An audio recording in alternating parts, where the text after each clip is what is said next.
Que a graça e a paz de nosso Deus esteja com você. Seleção e comentários de textos bíblicos. 1 Coríntios capítulo 8. A comida sacrificada aos ídolos. Com respeito aos alimentos sacrificados aos ídolos, sabemos que todos temos conhecimento. O conhecimento traz orgulho, mas o amor edifica. Quem pensa conhecer alguma coisa ainda não conhece como deveria, mas quem ama a Deus, este é conhecido por Deus. Há um único Deus, o Pai, de quem vêm todas as coisas e para quem vivemos, e um só Senhor, Jesus Cristo, por meio de quem vieram todas as coisas e por meio de quem vivemos.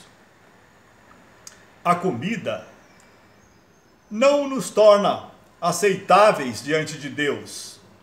Não seremos piores se não comermos, nem melhores se comermos. Contudo, tenham cuidado para que o exercício da liberdade de vocês não se torne uma pedra de tropeço para os fracos.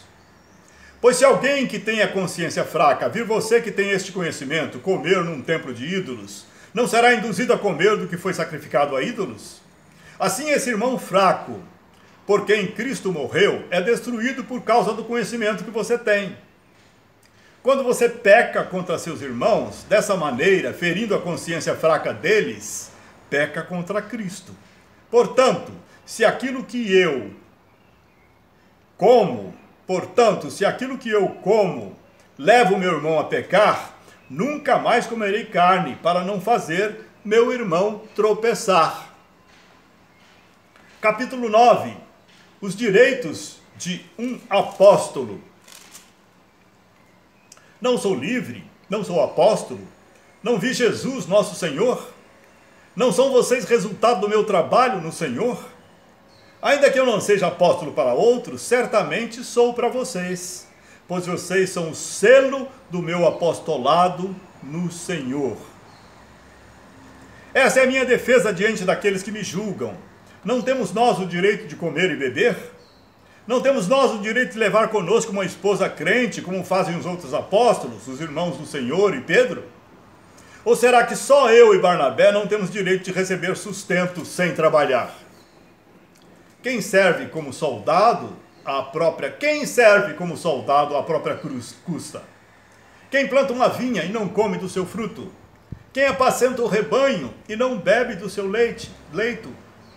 Quem apacenta o rebanho e não bebe do seu leite? Não digo isso do ponto de vista meramente humano. A lei não diz a mesma coisa? Pois está escrito na lei de Moisés: não amordace o boi enquanto ele estiver debulhando o cereal. Por acaso é com bois que Deus está preocupado? Não é certamente por nossa causa que ele o diz? Sim, isso foi escrito em nosso favor, porque o lavrador, quando ara, e o debulhador, quando debulha, devem fazê-lo na esperança de participar da colheita. Se entre vocês semeamos coisas espirituais, seria demais colhermos de vocês coisas materiais? Se outros têm direito de ser sustentado por vocês, não o temos nós ainda mais? Mas nós nunca usamos desse direito. Ao contrário, suportamos tudo para não colocar obstáculo algum ao Evangelho de Cristo. Vocês não sabem que aqueles que trabalham no templo alimentam-se das coisas do templo e que os que servem diante do altar participam do que é oferecido no altar? Da mesma forma, o Senhor ordenou àqueles que pregam o Evangelho que vivam do Evangelho. Quando prego o Evangelho, não posso me orgulhar, pois me é imposta a necessidade de pregar. Ai de mim se não pregar o Evangelho. Porque se prego de livre vontade, tenho recompensa. Contudo, como prego por obrigação, estou simplesmente cumprindo uma incumbência a mim confiada. Qual é, pois, a minha recompensa?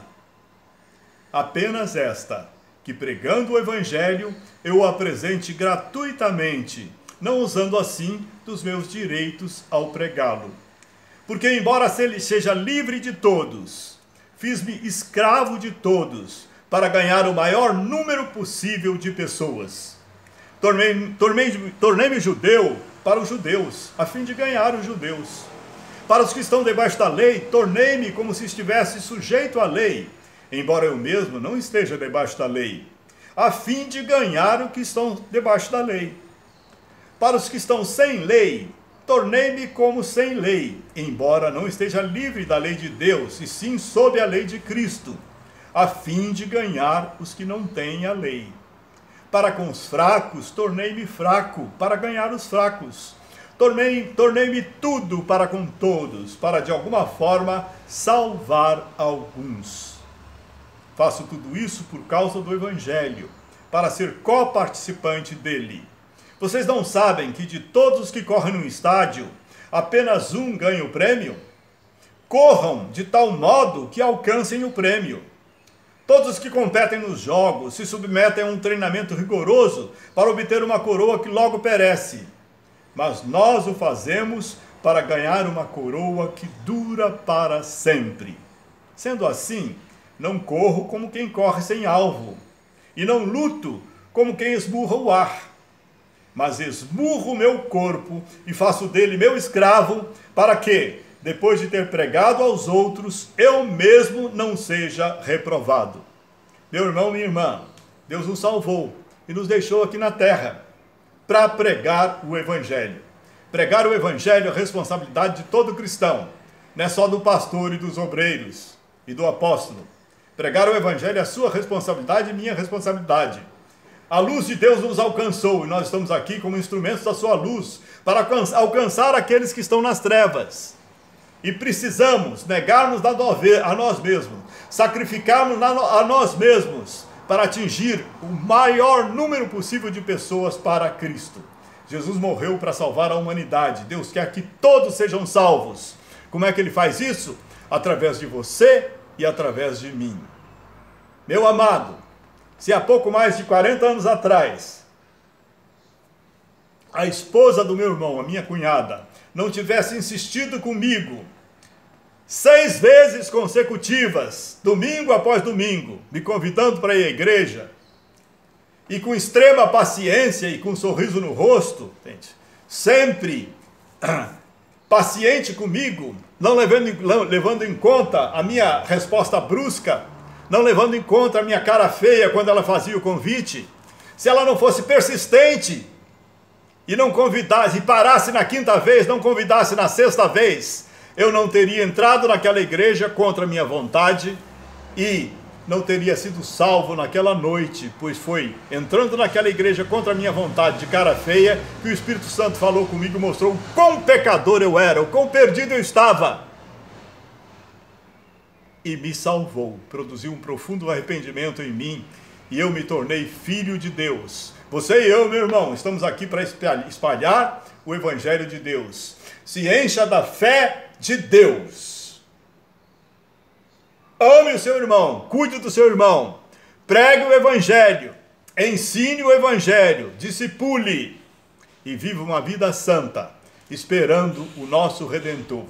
Maranata, vem Senhor Jesus nos buscar, junto com os nossos irmãos em Cristo santos. Vem buscar a tua igreja santa. Espírito Santo, santifica-nos e faz-nos cumprir a tarefa para o qual nos deixaste aqui, pregar o teu Evangelho no teu poder.